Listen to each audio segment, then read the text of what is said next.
নমস্কার, আমি তরুণ ঘোষ।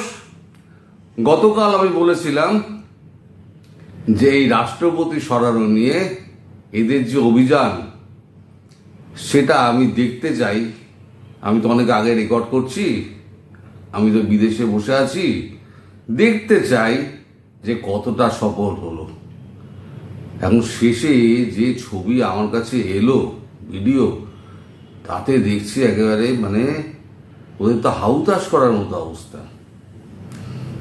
এখন এদের যদি না বুদ্ধি হয়, যদি বোঝে যে মানুষ এদের পাশে নেই, ওই জুলাই আগস্টে শেখ হাসিনার নামে ভুল বুঝিয়ে মানুষকে যে জড়ো করেছিল, মানুষ তো এখন বুঝে গিয়েছে যে এগুলো একেবারে চোর চিটিং বাজ, একেবারে 420 দেশকে লুটে পুটে খাচ্ছে।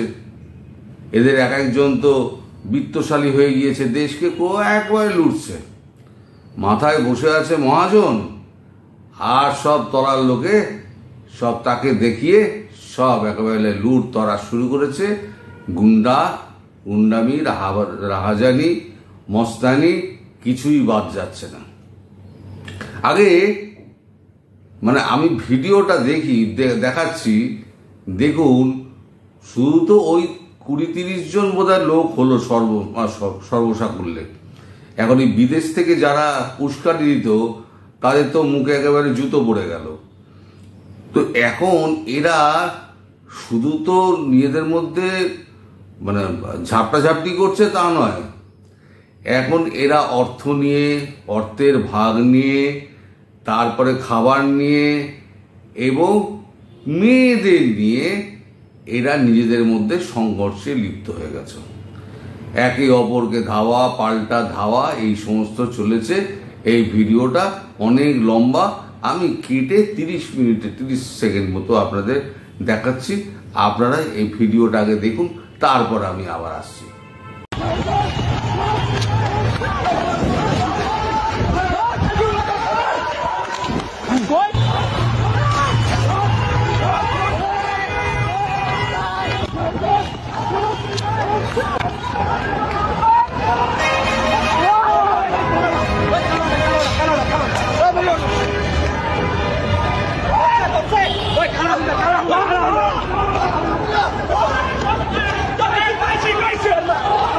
দেখলেন এদের অবস্থা।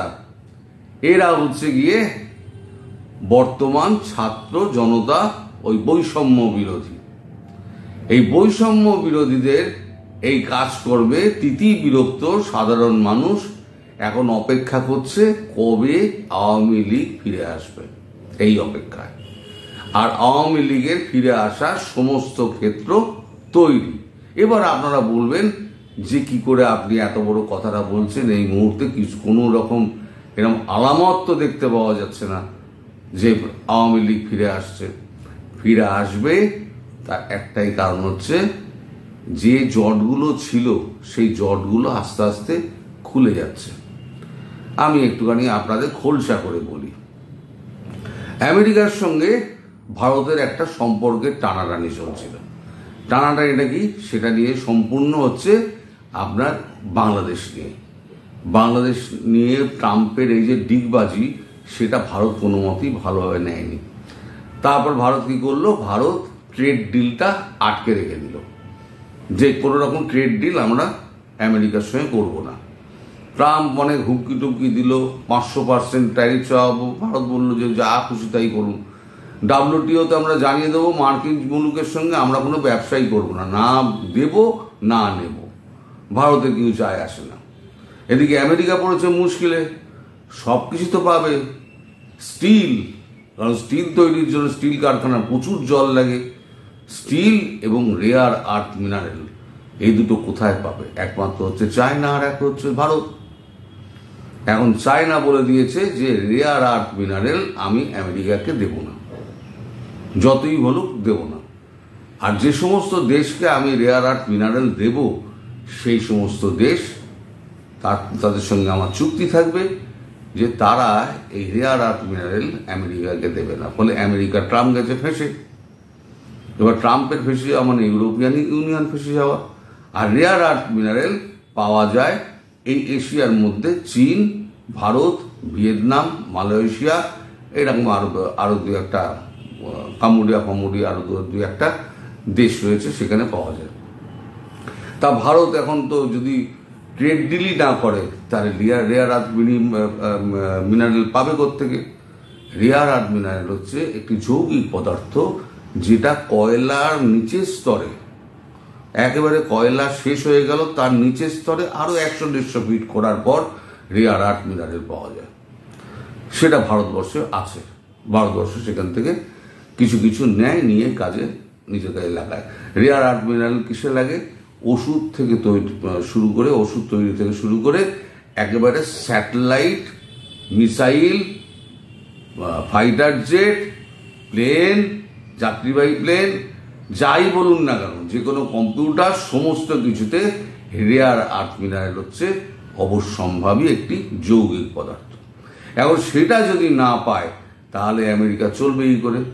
ফলে আমেরিকাকে এখন 10 বছরের জন্য ভারতের সঙ্গে ট্রেড ডিল করতে গেলে আগে ডিফেন্স ডিল করতে হবে। ডিফেন্স ডিলটা হলো 10 বছরের সঙ্গে আমেরিকার কমপ্লিট হয়ে গেছে। সম্প্রতি জয়শঙ্করজি, আমাদের বিদেশমন্ত্রী, তিনি এই খবরটি জানিয়েছেন। ফলে এই যে ডিফেন্স ডিলটা হচ্ছে এবং ডিফেন্স ডিলের মধ্যে এই বাংলাদেশের সম্পর্কটা কিন্তু জুড়ে রয়েছে, যে বাংলাদেশ সম্পর্কে ভারতের নীতি এবং আমেরিকার নীতি দুটোই কিন্তু সেম হবে। অর্থাৎ ভারত যা চাইছে আমেরিকা তাতে সহমত পোষণ করতে বাধ্য। এবার যদি ভারত কোনো রকম অ্যাকশন নেয়, তাহলে এবার ভারতকে অ্যাকশন নিতে হবে বলে মনে হচ্ছে না যা পরিস্থিতি। যদি অ্যাকশন নেয় তাহলে পরে মার্কিন যুক্তরাষ্ট্র, মার্কিন মূল্য এর মধ্যে গিয়ে এসে জড়াবে না, সেরকম একটা ডিল তৈরি হয়ে গেছে। একদম সাফ শুনে রাখুন, সে ডিল কমপ্লিট। ফলে যে কাঁটাটি ছিল সেই কাঁটাটি ভারতবর্ষ তুলে দিয়েছে। এখন রাস্তা পরিষ্কার। এখন এই যে আপনাদের জুলাই মাসে জুলাই আগস্টে যত বিপ্লব হলো, তখন তো সাধারণ মানুষ তো সঙ্গে ছিল, সবাই সঙ্গে ছিল। এখন তো সাধারণ মানুষ নেই। সাধারণ মানুষ এখন কি বলছে? আমরা তো জ্বলে পুড়ে মরে যাচ্ছি, এর আগের সরকারই আমাদের ভালো ছিল। তাহলে এখন যে মুরগির তা দেওয়ার ব্যাপারটা বলেছিলাম না, মুরগির তা দিয়ে এই যে সময়টা যে বিষটা মানুষের মনে তৈরি করেছিল এই সমস্ত ইউনুস অ্যান্ড গং, সেই বিষটা কিন্তু জনগণের মন থেকে নেমে গেছে। জনগণ বুঝে গিয়েছে যে শেখ হাসিনা কি ছিলেন আর বর্তমান এই যে উপদেষ্টা একটা অবৈধ সরকার তারা কি। এই শুধু ইউনুস এবং তার যে সাঙ্গপাঙ্গ রয়েছে তারা দেশটাকে লুটতে এসছে। এখন তাদের লোটা এমন জায়গায় পৌঁছেছে, অত্যাচারের মাত্রা তো সেটা আর নতুন করে বলার কিছু নেই, আপনারা সবাই সব কিছু জানেন। এই যে কিরম টাকা পয়সা করেছে এরা। এবার দেখুন, এই যে জুলাই পরবর্তী আলাদিনের চেরাগ হাতে পেল মাংস মাসুদ, মোংলা মাসুদ 9 মাসে কোটিপতি। ওপরে একটা টিনের ছবি চালাঘরের, সেই চালাঘরে সে বাস করত, তারপরে সে এত বড় একখানা বাড়ি হাঁকিয়েছে, বসে আছে। এরকম সবাই কিন্তু সার্জিস হাসনাত সবাই এরকম করে নিয়েছে। কিন্তু মুশকিলটা হচ্ছে এই টাকাটা ভোগ করতে পারবে না। পরে বলছি, তাও কেউ কুমিল্লায় এই যে গণপিটুনি, ধর্ষণ, এগুলো কিন্তু বন্ধ হচ্ছে না। কুমিল্লায় গণপিটুনিতে একই পরিবারের নারী সহ 3 জনের মৃত্যু। মাকে মেরেছে আর তার 2 ছেলেকে কুপিয়ে মেরে দিয়েছে। এক ছেলে এক মেয়ে বোধহয় কুপিয়ে মেরেছে, আর একজন মরণাপন্ন অবস্থায়। এটা মুরাদনগর থানায় হয়েছে। আচ্ছা, এই দেখুন, এই যে ছেলেটি হচ্ছে জনি দাস। এই জনি দাসকে অকারণে তুলে নিয়ে গেল, মামলা দিতে হবে। মানে আগে তুলে নিয়ে গিয়ে আগে মামলা দাও, মানে গ্রেপ্তার হওয়ার আগে মামলা দিতে হবে, মামলা দিয়ে তারপরে গ্রেপ্তার করতে হবে। এবার তার বাবা যখন খবর পেয়ে যখন গেছেন, থানায় গেছেন, ছেলের হাত পড়া অবস্থায় দেখে বাবা স্ট্রোক করে ওখানেই মারা গেছেন। তাতে এদের কিছু যায় আসে না। এখানে পুলিশ কি করবে? পুলিশকে তো কান ধরে ওটা বসা করাচ্ছে, সে ভিডিও আমার কাছে এসছে, আমি আর লাগাইনি, কারণ এমনিতেই পুলিশের মনোবল এমন ভেঙে গিয়েছে, এই ভিডিও আর লাগিয়ে তাদের মনোবলকে আমি আর দুর্বল করব না। তো এইখানে দেখুন, পাটগ্রাম থানায় হামলা চালিয়েছে সাজাপ্রাপ্ত 2 আসামি, ছিনতাই, পুলিশ সহ আহত 25। থানা পুরো ভাঙচুর করে একবারে উল্টো 12টা বাজিয়ে দিয়েছে। মানে এরা হচ্ছে অত্যাচারী গ্যাং।